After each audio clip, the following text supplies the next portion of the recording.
मुझे ये जो ड्रीम्स थे ये बचपन से ही आ रहे थे। यानी पहला ड्रीम तो तकरीबन 5 साल की उम्र में आया। फिर उसके बाद जब मैं 10-11 साल का हुआ तो फिर मुझे भी शौक़ हुआ कि मैं ख़ातमुन नबिय्यीन हज़रत मोहम्मद सल्लल्लाहु अलैहि वसल्लम उनकी ज़ियारत हो मुझे। तो उसमें फिर मैंने काफ़ी दरूद शरीफ भी पढ़ी और काफ़ी अल्लाह से दुआ भी की, लेकिन मुझे कोई ऐसा ड्रीम नहीं आया। तो फिर मैंने छोड़ दिया। तो लेकिन उसके कोई तकरीबन आप कह लें जब मैं 13 साल का हुआ फिर तो उसमें मैंने पहली बार अल्लाह और मोहम्मद सल्लल्लाहु अलैहि वसल्लम को अपनी ख्वाब में देखा। तो वो ड्रीम मैंने पहले शेयर किया ही हुआ है। वो क्रिकेट का एक मैदान होता है, उसमें और भी मेरे हम उम्र बच्चे जो होते हैं मेरी एज के, वो हम सब क्रिकेट खेल रहे होते हैं। तो अल्लाह मोहम्मद सल्लल्लाहु अलैहि वसल्लम से पूछता है कि आपने इन बच्चों में से जो सा बच्चा चुनना है तो आप उसको चुन के तो मुझे बता दें। तो फिर हज़रत मोहम्मद सल्लल्लाहु अलैहि वसल्लम सारे बच्चों को देखते हैं और आखिर में मेरी तरफ देखते हैं और मुझे ऐसे उंगली से इशारा करके कहते हैं कि या अल्लाह मैंने इस बच्चे को चुना। तो फिर अल्लाह कहता है कि अच्छा ठीक है, अब आए यहाँ से चलते हैं। तो वो दोनों चले जाते हैं, लेकिन मैं वहाँ पे खड़ा सोचता रहता हूँ कि आखिर ख़ातमुन नबिय्यीन मोहम्मद सल्लल्लाहु अलैहि वसल्लम ने मुझे ही क्यों चुना। यहाँ पे मुझसे अच्छे भी बच्चे थे, लेकिन उनमें से किसी को क्यों ना चुना। तो वो ड्रीम वहीं ख़त्म हो जाता है। तो उसके बाद ये ड्रीम्स आते हैं, थोड़े बहुत आते हैं। कभी बारिश हो रही है, कभी मेरे पीछे कोई पड़ा हुआ है और मैं अल्लाह मुझे उससे बचा लेता है। तो वो मुझे बाद में पता चलता है कि वो एक्चुअली में दज्जाल था। तो फिर जब मैं 17 साल का होता हूँ तो ये जो ड्रीम्स का जो सिलसिला है ना, ये कंटिन्यू होता है। यानी ये चलता है। तो उस वक़्त से ये चला हुआ और ये आज तक मुझे जो ड्रीम्स है ना वो आते हैं। यानी मैं अगर मैं सोया हुआ ना, कोई 15-20 मिनट के लिए भी मैं सोता हूँ तो मुझे कोई ना कोई ड्रीम आ ही जाता है छोटा मोटा। तो ये जो सिलसिला है ना वो आज तक ऐसे ही चल रहा है। और इसमें ख़ातमुन नबिय्यीन हज़रत मोहम्मद सल्लल्लाहु अलैहि वसल्लम और अल्लाह इन्हीं ड्रीम में से कुछ ड्रीम्स होते हैं, उनमें फिर वो आते हैं। और कुछ ड्रीम्स होते हैं जो उनमें नहीं आते, लेकिन वो यानी आगे चल के फिर सच्चे होते हैं। तो मैं यही समझता रहा कि जो अल्लाह के जो वादे हैं, एक ड्रीम था जिसमें अल्लाह ने पहली बार मुझसे बात की, उसी में अल्लाह ने उन वादों का ज़िक्र किया था। वो ड्रीम मुझे आया था 94 में। तो उसमें अल्लाह कहता है कि कासिम, जो वादे मैंने तेरे साथ किए हैं मैं उनको पूरा कर दूंगा, और अगर मैं अपने वादे ना पूरे कर सका तो मैं तमाम जहानों का बादशाह नहीं हूँ। तो ये जो अल्लाह के वर्ड थे वो आज भी मुझे हूबहू वैसे ही याद है। तो अब मैं यहाँ पे ये समझता रहा कि अल्लाह के वादे बस ये हैं कि मुझे एक लड़की भी थी जो ड्रीम्स में आती थी। तो मुझे बस यही रहा था कि अल्लाह के वादे ये हैं कि मेरी उससे शादी हो जाएगी और हैप्पी एंडिंग हो जाएगी बस। तो मेरा कभी दूसरी तरफ ध्यान ही नहीं गया कि जो ड्रीम्स अल्लाह ने मुझे क़यामत से रिलेटेड दिखाए हैं, जिसमें आप कह लें major science of क़यामा, Yajuj Majuj, दज्जाल, ईसा अलैहिस्सलाम और फिर क़यामत के दिन के ड्रीम्स। तो मेरा उस तरफ कभी ध्यान नहीं गया। और ये मुझे ड्रीम्स आए थे 2003 से 2005 के बीच में। इस तरह के बहुत ज़्यादा ड्रीम्स आए जो दज्जाल, ईसा अलैहिस्सलाम, याजूज माजूज और साइन ऑफ क़यामा, ये जो ग़ज़वा हिंद और जो क़यामत के दिन के बारे में ड्रीम्स थे। तो मेरा कभी ध्यान ही नहीं गया कि अल्लाह के वादे ये भी हो सकते हैं। तो 2013 में जब वो लड़की मुझे छोड़ गई और मुझे भी यकीन हो गया कि वो मुझे नहीं मिलने वाली, तो फिर मैं यानी मेरी ड्रीम की तरह की सिचुएशन, मैं अपना सर पकड़ के बैठ गया और मैंने कहा कि मेरा तो सारा मैंने अपनी ज़िंदगी ज़ाया कर दी है, तो अब जो वक़्त गुज़र गया वो वापस तो नहीं आएगा। जनवरी 2014 में अल्लाह ने मुझे एक ख्वाब में बताया कि कासिम, मैंने उस लड़की के ज़रिए तेरी 20 साल आजमाइश की। मैं देखना चाहता था कि तू अल्लाह की रहमत से मायूस होने वालों में से तो नहीं है। तो मैं ड्रीम में इवन मैंने अल्लाह से एक तरह से गिला भी किया कि आखिर तूने एक लड़की के ज़रिए मुझे क्यों आजमाया। तो अल्लाह ने कहा, कासिम, मैंने तेरे इतने साल आजमाइश करनी ही थी, चाहे उसका तरीका कुछ भी होता। तो तुम अब घर जाओ और घर जाके तो आराम करो और मैं फिर तुम्हें बताऊंगा कि तुमने आगे क्या करना है। तो 20 या 22 अप्रैल 2014 इसमें अल्लाह ने पहली बार मुझे कहा कि कासिम, जो ख्वाब मैंने तुम्हें दिखाए हैं वो लोगों से बयान करो, मैं दुनिया वालों को दिखाना चाहता हूँ कि तुम कौन हो। तो जब मैं सुबह उठा तो मैंने कहा कि ये तो बड़ा अजीब सा अल्लाह ने हुक्म दिया है। ये तो ऐसा हुक्म है कि वो यानी अगर मैं मेरे घर वाले यकीन ना करें तो जो मुझे जानता ही नहीं है तो वो कैसे यकीन करेगा इन ड्रीम्स पे। तो बहरहाल फिर मैंने कहा कि मैं खातमुन नबीयीन मोहम्मद सल्लल्लाहु अलैहि वसल्लम का वेट करता हूँ कि वो क्या हुक्म देते हैं।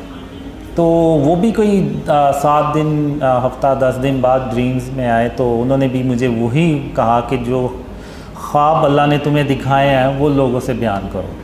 तो चूँकि अब अल्लाह और मोहम्मद सल्लल्लाहु अलैहि वसल्लम दोनों ने मुझे वही हुक्म दिया तो मेरे पास फिर कोई और चॉइस ही नहीं थी। मैंने फिर वो ड्रीम शेयर करना शुरू किए ईमेल्स के थ्रू अपने घर वालों से इधर उधर, तो किसी ने यकीन ही नहीं किया। तो फिर सितंबर में मैंने तकरीबन वो ईमेल्स के थ्रू भी ड्रीम्स शेयर करना छोड़ दिए। तो फिर अक्टूबर 2014 में एक ख्वाब में मैं अल्लाह से कह रहा होता हूँ कि अल्लाह, इन ख्वाबों पे कोई यकीन नहीं करने वाला और मैं सिर्फ़ अपना वक्त ज़ाया कर रहा हूँ। तो अल्लाह फिर कहता है कि नहीं कासिम, जब मैं किसी काम का इरादा करता हूँ तो फिर मैं उसको करके छोड़ता हूँ और मुझे रोकने वाला कोई भी नहीं होता। तो फिर अल्लाह इंटरनेट को बुलाता है और इंटरनेट को हुक्म देता है कि जो कासिम के ख्वाब है ना, ये पूरी दुनिया में फैलाओ। तो वो फिर वो दुनिया में फैलाता है। तो फिर उसके बाद मैंने करते करते जनवरी 2015 में ड्रीम्स को ऑनलाइन शेयर करना शुरू किया। वो भी एक तो इस ड्रीम से मुझे थोड़ा सा आइडिया हुआ और दूसरा ये था कि कोई दिसंबर के शुरू में खातमुन नबीयीन मोहम्मद सल्लल्लाहु अलैहि वसल्लम ख्वाब में एक ही रात में 2 बार आए और उन्होंने मुझे यही कहा कि कासिम, अपने ख्वाब लोगों से बयान करो, पाकिस्तान को बचाने के लिए, इस्लाम को बचाने के लिए। तो वो एक ही रात में 2 बार आए। तो मैंने यानी जब भी खातमुन नबीयीन मोहम्मद सल्लल्लाहु अलैहि वसल्लम एक ही रात में 2 बार ख्वाब में आए तो वो इसका मतलब होता है कि मुझे वो काम करना होता है। तो वो फिर मैंने जनवरी 2015 में स्टार्ट किए ड्रीम शेयर करना। तो वो इतने कमेंट्स बीच में नीचे इतने बुरे कमेंट्स आए तो मैंने कहा मैंने इस काम के लिए तो नहीं ये ख्वाब शेयर करना शुरू किए थे कि लोग मुझे बुरा भला के हैं। तो वो फिर मैंने जनवरी के एंड तक ना पक्का फ़ैसला कर लिया कि मैं इन ख्वाबों को ना शेयर करना बंद कर दूँगा। तो फिर 8 फरवरी 2015 उसमें ड्रीम में खातमुन नबीयीन मोहम्मद सल्लल्लाहु अलैहि वसल्लम आए और उनकी आवाज़ जो थी ना वो बहुत ही अफसरदा थी कि ऐसे जैसे अगर मैंने ये काम छोड़ दिया तो वो उनके लिए यानी बहुत बड़ा मसला हो जाएगा। तो उन्होंने फिर मुझे कहा कि कासिम, अल्लाह की रहमत से मायूस नहीं हुआ करते और तुम इस काम को मत छोड़ो और इसको करते रहो और अल्लाह तुम्हारी मदद कर रहा है और तुम अपनी मंजिल के बहुत करीब हो। तो मैं जब सुबह उठा तो मैंने कहा कि रसूल अल्लाह सल्लल्लाहु अलैहि वसल्लम के लिए जान भी हाजिर है, तो ये तो सिर्फ बुरे कमेंट्स हैं। तो फिर मैंने कंटिन्यू किया उसको काम को, लेकिन फिर भी दिल में था मेरे कि लोग क्या कहेंगे, यानी इस तरह से क्योंकि वो कमेंट्स बहुत ही बुरे होते थे, यानी अभी भी बुरे ही करते हैं कमेंट्स। तो फिर मार्च 2015 में अल्लाह ने एक ख़्वाब में कहा, यानी उसमें एक अल्लाह मुझे कहते हैं कि कासिम इन अंधेरों में कब तक पड़े रहोगे, बाहर निकलो और उस जगह को तलाश करो जो मेरी रहमतों और बरकतों से भरी पड़ी है। तो मैं बड़ा खुश होता हूँ कि अल्लाह मुझे इन अंधेरों से बाहर निकालने आया है। तो जब मैं बाहर जाता हूँ अपने घर से तो वहाँ पे मैं देखता हूँ 8-10 कोई भूखे शेर भरे साइज़ के वो घूम रहे होते हैं। तो मैं घर के अंदर भागता हूँ, मैं कहता हूँ कि ये तो मुझे वैसे ही कच्चा खा जाएंगे। तो मैंने फिर अंदर आके अल्लाह से भी कहा। तो इसी दौरान वो फिर 3 कुत्ते होते हैं वो जो खिड़की से अटैक करने लगते हैं, लेकिन वो फेंस लगी होती है तो वो वहीं से टकरा के तो पीछे हो जाते हैं। तो फिर मैं कहता हूँ अल्लाह से कि या अल्लाह तेरे सामने इन्होंने मेरे ऊपर हमला किया और तू मुझे ये कह रहा है कि वो शेर मुझे कुछ नहीं कहेंगे।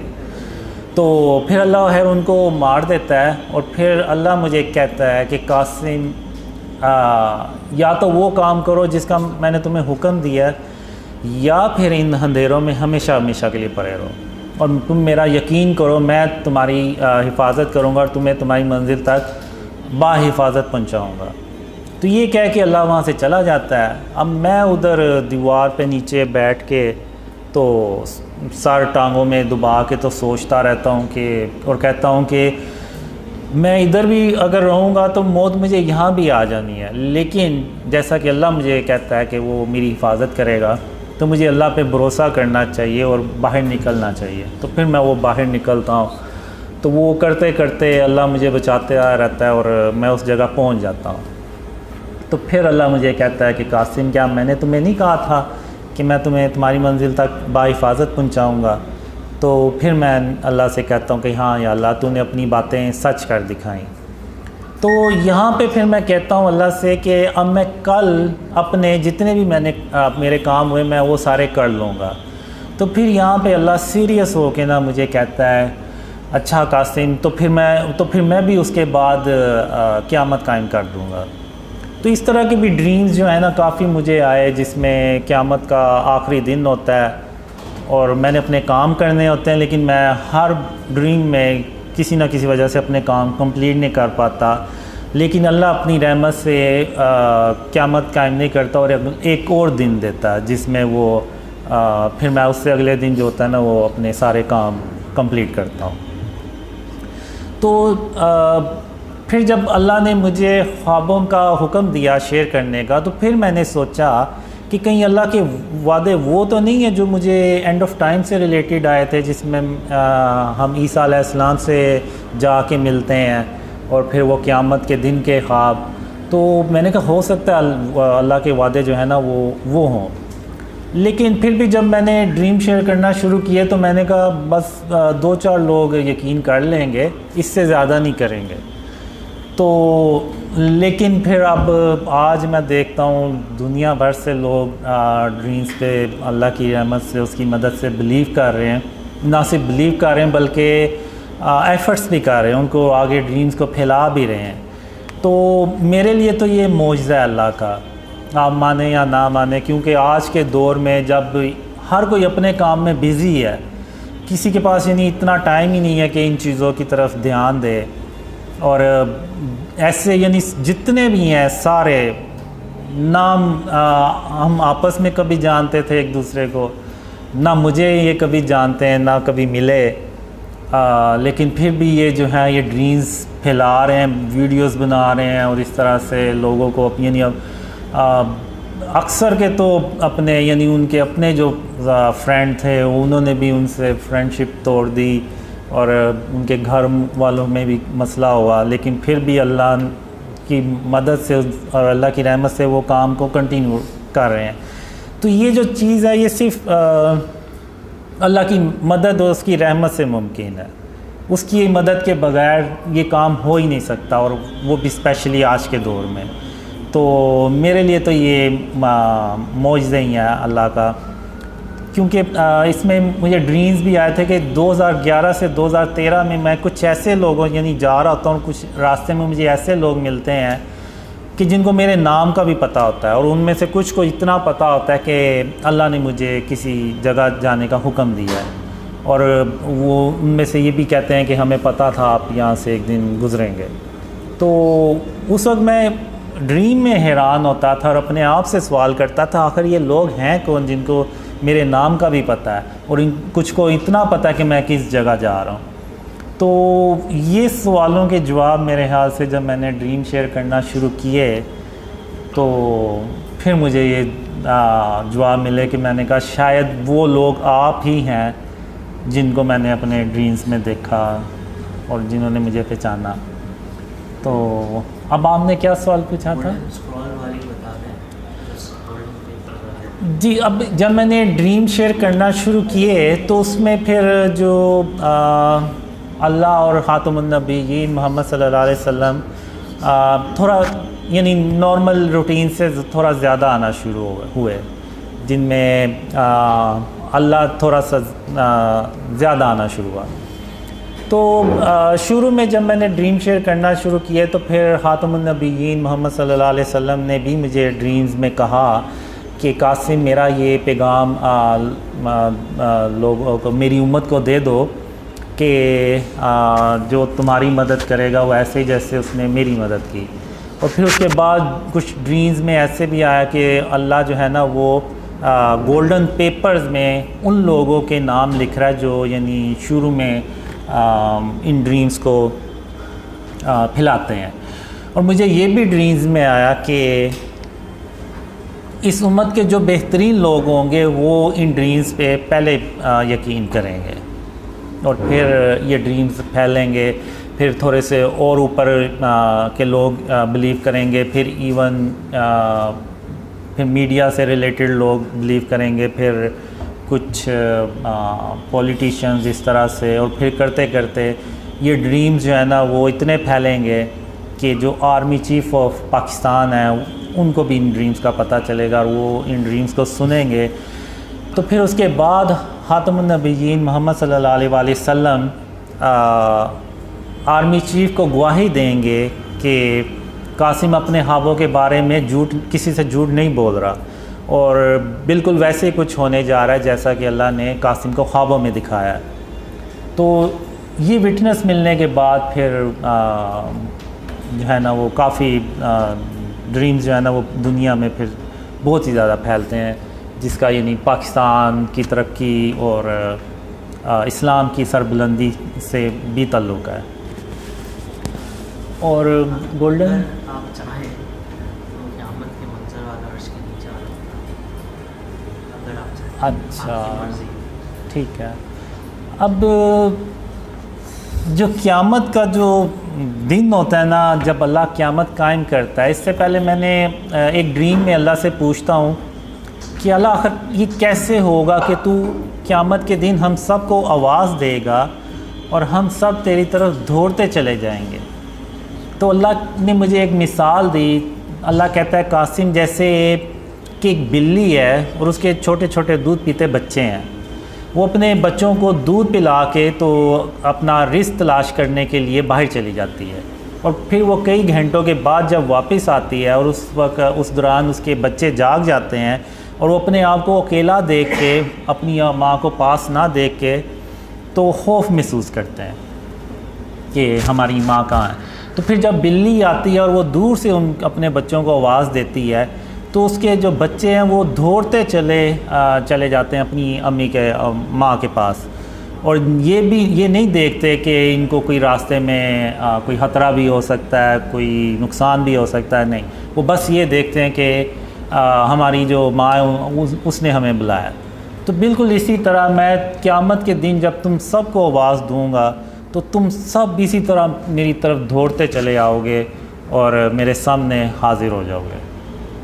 तो अब जब मैंने देखा अपने ड्रीम्स में कि अल्लाह क़यामत कायम कर देता है, तो अब मुझे ऐसे लगता है जैसे मैं ज़मीन से उग के निकला हूँ, जैसे कोई पौधा उगता है तो उस तरह से ना मैं ज़मीन से उगा हूँ, और जैसे ही मैं उठा हूँ तो वो ऑलरेडी यानी होता है कि मैंने अल्लाह रब्बुल आलमीन के पास जाना है, यानी उसके सामने जाना है। तो अब मैं उधर ऐसे तेज़ तेज़ चलता हुआ ना तो जैसे अल्लाह ने ऑलरेडी मुझे बताया हुआ कि मैंने कहाँ जाके खड़े होना है, तो मैं उधर जाता हूँ और जाके खड़ा हो जाता हूँ। तो वहाँ पे खातमुन नबिय्यीन मोहम्मद सल्लल्लाहु अलैहि वसल्लम पहले से आगे खड़े होते हैं। तो अब जो अल्लाह का क़यामत के दिन जो अर्श होता है ना, उसका साया जैसे शाम का साया होता है ना, तो लंबा हो जाता है। तो ये अब जैसे ये अल्लाह का अर्श का साया है और इधर ये बाकी मैदान है, और सूरज इस तरफ होता है, काफ़ी भरे साइज़ में होता है। तो उसका जो ऐसे रोशनी आती है, तो अल्लाह के अर्श के जो साया ना, वो ऐसे एक लंबा साया बन जाता है। तो सबसे आगे खातमुन नबिय्यीन मोहम्मद सल्लल्लाहु अलैहि वसल्लम खड़े होते हैं। फिर उसके पीछे आप सल्लल्लाहु अलैहि वसल्लम की जो उम्मत होती है वो। फिर जब उसके बाद फिर हज़रत इब्राहीम अलैहिस्सलाम और उनकी उम्मत के लोग होते हैं। फिर उसके बाद सारे दर्जा बदर्जा अल्लाह के नबी और उनके उम्मती होते हैं। तो जो मैंने ड्रीम्स में देखा है, खातमुन नबिय्यीन मोहम्मद सल्लल्लाहु अलैहि वसल्लम की उम्मत की जो तादाद है वो बहुत ज़्यादा होती है बाकी नबियों की उम्मतों से। तो मैं यहाँ पे खड़ा हो जाता हूँ और मेरे साथ वो लोग होते हैं जो दुनिया में साथ होते हैं। तो अब मोहम्मद सल्लल्लाहु अलैहि वसल्लम यहाँ पे अब हमसे ना मुलाकात करने आते हैं। तो वो जितने भी लोग होते हैं वो सब खातमुन नबिय्यीन मोहम्मद सल्लल्लाहु अलैहि वसल्लम उनसे इन पर्सन मिलते हैं और वो कहते हैं कि आपने दुनिया में कासिम के साथ रहे और इस्लाम और यानी उस जो ड्रीम्स आए थे उस वक्त मुझे, तो उस वक्त मुझे नहीं पता होता कि हमने ऐसा आखिर क्या काम किया है कि खातमुन नबिय्यीन मोहम्मद सल्लल्लाहु अलैहि वसल्लम हमसे मिलने पहले आए हैं। तो बहरहाल उस वक्त तो मुझे नहीं समझ लगी, लेकिन आज अब तो समझ लगती है कि वो शायद इस्लाम की सरबुलंदी से मुतल्लिक ही काम होगा। तो खातमुन नबिय्यीन मोहम्मद सल्लल्लाहु अलैहि वसल्लम फिर हमें कहते हैं कि आज अल्लाह जो है ना आपको खुश कर देगा, अल्लाह अपनी रहमतें और बरकतें आप पे नाजिल करेगा। तो इस तरह से मैंने ना वो ड्रीम में देखा, और उस वक्त मैं ड्रीम में भी यानी ये सोच रहा होता हूँ, हैरान हो रहा होता कि हमने आखिर दुनिया में ऐसा क्या काम किया होगा कि खातमुन नबिय्यीन मोहम्मद सल्लल्लाहु अलैहि वसल्लम खुद हमसे मिलने आए हैं। तो वो इस तरह का ड्रीम होता है। तो उसके अलावा भी काफ़ी ड्रीम्स होते हैं, यानी उसमें ये जो एरिया होता है इधर सारे कुफ़ार होते हैं खड़े हुए, और उनके गर्दनों में और पूरा जंजीरों में जकरे होते हैं, और ऐसे यानी कि उनके ऊपर ये आज जो दिन है ना वो बहुत भारी है। तो और उनके लिए कोई छाँव नहीं होती, और इवन ज़मीन भी उनकी तप रही होती है, और ज़मीन से भी जो है ना वो उनको तपिश महसूस हो रही होती, मिल रही होती। तो इस तरह से वो ड्रीम। गज़वा हिंद, ये जो जंग है ये मैंने अपने ड्रीम्स में बहुत बार देखी है। तो अब ये जंग ना हम पे मुसल्लत की जाती है बेसिकली। हम कोई यानी हमें शौक़ नहीं होता कि हम ये जंग खुद से करें। हम यानी पाकिस्तान में पाकिस्तान अल्लाह की रहमत से तरक्की कर रहा होता है, और अल्लाह की रहमतें और बरकतें पाकिस्तान पे नाजिल हो रही होती हैं। तो हमें तो ज़रूरत ही नहीं होती कि हम है किसी से जाके तो जंग शुरू कर दें। अब होता ये है कि मिडल ईस्ट में जो जंगें हैं ना वो हो रही होती हैं, जिसमें तुर्की और अरब कंट्रीज़ जो है ना वो बहुत बुरी तरह से तबाह हो रहे होते हैं। तो हम ये करते हैं कि उधर जो मुसलमान होते हैं उनको जितना ज़्यादा से ज़्यादा हम पाकिस्तान में ला सकते हैं लेके आते हैं। इससे पहले मैं थोड़ा सा ये बता दूं कि जब आर्मी चीफ़ को गवाही मिलती है मेरे ड्रीम्स के बारे में, तो फिर उनको भी आर्मी को भी यकीन हो जाता है कि जो पाकिस्तान है ना इसका जो एंड ऑफ टाइम में और आगे जो इवेंट्स आने हैं ना उसमें बहुत अहम की रोल इसने प्ले करना है। तो उस सिलसिले में फिर पाकिस्तान में रिफॉर्म्स होती हैं, जिसको आप कह लें कि इस्लामी सदारती निज़ाम जिसको आप कह लें। तो इस तरह से ना वो चेंज होता है सिस्टम। और जो दूसरा सवाल आपने पूछा है तो वो पाकिस्तान जो अल्लाह ने मुझे ड्रीम्स में दिखाया है कि जब तक हम शिर्क और उसकी इक़साम से पाकिस्तान को पाक नहीं करेंगे तो अल्लाह की मदद भी नहीं आएगी। अभी होता यह है कि हम जो भी प्लान्स बनाते हैं तो उसमें अल्लाह की मदद हमारे साथ नहीं होती, क्योंकि शिर्क जो है ना वो पाकिस्तान में जगह जगह भरा पड़ा है। अब शिर्क सिर्फ ये नहीं है कि अल्लाह के साथ किसी को शरीक ठहराना, ये जो स्टैचूज़ हैं, बुत हैं, आर्ट और कल्चर के नाम पे जो डेकोरेशंस बनाए हुए हैं और जो तस्वीर हमने बड़ी बड़ी बिल बोर्ड्स पर लगा के रखी हुई हैं, ये जो फ़िज़िकल चीज़ें हैं ये आपको जगह जगह नज़र आएंगी, ये भी फॉर्म ऑफ शिर्क है। अब मक्का जो काबा है उसमें 360 जो थे वो बुत ही पड़े हुए थे, तो अब वो बुत वो वाले हों या जो आज के दौर में बुत बनाते हैं आर्ट और कल्चर के नाम पे वो हों, वो सब सेम ही है। उनकी जो प्रेजेंस है या उनकी जो वजूद है वो वही है, सिर्फ शक्लें डिफरेंट हैं और तो कोई मसला नहीं, और तो कोई डिफरेंस नहीं है। तो अगर आप देखें तो आज के दौर में आप एक टाउन से 360 से ज़्यादा इस तरह के स्टैचूज़ निकाल लेंगे। तो ये जो चीज़ें हैं ना ये सब फॉर्म ऑफ शिर्क में आती हैं। अब इब्राहीम अलैहिस्सलाम ने बुतों को तोड़ा, अब नौज़बिल्ला उन्होंने कोई उसको करना तो नहीं था लेकिन उन्होंने फिर भी तोड़ा, क्योंकि वो अल्लाह का हुक्म था और उन्होंने उस सरज़मीन को शिर्क से पाक करना था। तो वो तभी होता है जब वो बुत तोड़े जाए, बुत ख़त्म किए जाएं और तस्वीरें ख़त्म की जाएं।